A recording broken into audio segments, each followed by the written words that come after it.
নামাজ কায়েম করুন বন্ধু, কারণ এপারের চেয়ে ওপারের জীবন বেশি সুন্দর।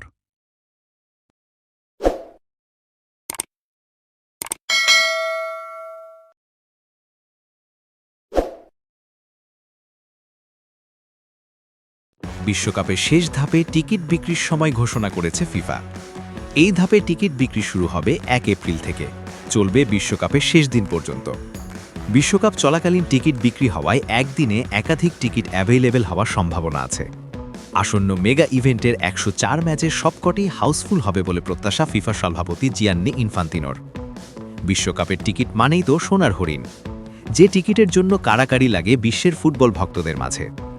এখন পর্যন্ত ২০২৬ ফুটবল বিশ্বকাপ নিয়ে সবচেয়ে আলোচিত বিষয় টিকিটের চড়া মূল্য, যে কারণে সম্প্রতি ইউরোপের ফুটবল সমর্থকদের জোট ফুটবল সাপোর্টার্স ইউরোপ ফিফার বিরুদ্ধে ইউরোপিয়ান কমিশনে মামলাও করেছে।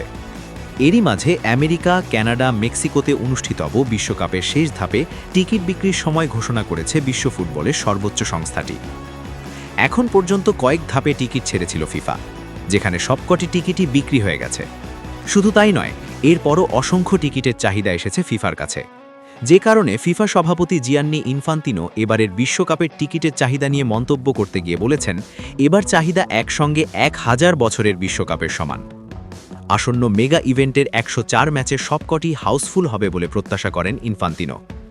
যদিও যুক্তরাষ্ট্র, কানাডা ও মেক্সিকোর যৌথ আয়োজনে অনুষ্ঠিতব্য এই টুর্নামেন্টের টিকিট মূল্য নির্ধারণ নীতির কারণে ফিফাকে পড়তে হয়েছে সমালোচনার মুখে। গত ডিসেম্বর থেকে ফেব্রুয়ারি পর্যন্ত আগের ধাপে ১ মিলিয়নের বেশি টিকিট বিক্রি হয়েছে। শেষ ধাপে আগামী ১ এপ্রিল থেকে শুরু হবে টিকিট বিক্রি।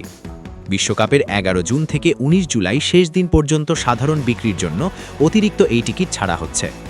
যেহেতু টিকিটগুলো পর্যায়ক্রমে ছাড়া হবে, তাই অ্যাভেইলেবল আসন নিয়মিত পরিবর্তিত হতে পারে, যার মধ্যে একই দিনে একাধিক ম্যাচের টিকিটও অন্তর্ভুক্ত থাকবে। ফিফা জানিয়েছে, অবশিষ্ট টিকিট আগে এলে আগে পাবেন ভিত্তিতে বিক্রি করা হবে। নতুন এই ধাপে দর্শকরা নির্দিষ্ট আসন বেছে নিতে পারবেন, আর যারা ইতোমধ্যে টিকিট কিনেছেন তারা ১ এপ্রিল থেকে নিজেদের আসন বরাদ্দ দেখতে পারবেন। এর আগে ডিসেম্বরে সাধারণ টিকিট বিক্রি শুরুর পর ফুটবল ভক্তরা অতিরিক্ত দাম নিয়ে ক্ষুব্ধ প্রতিক্রিয়া দেখাতে থাকেন। তখন গ্রুপ পর্বের সবচেয়ে কম মূল্যের টিকিট ছিল $১৪০, আর ফাইনালের টিকিটের দাম ছিল সর্বোচ্চ $৮৬৮০। জার্মান ফুটবল ফেডারেশনের তথ্য মতে ১৪ জুন নিজেদের প্রথম ম্যাচের টিকিটের সর্বনিম্ন দাম $১৮০ বা ২২,০০০ টাকা। এছাড়া সেমিফাইনালে সর্বনিম্ন $৯২০ থেকে সর্বোচ্চ $১,১২৫ টিকিট কিনতে হবে।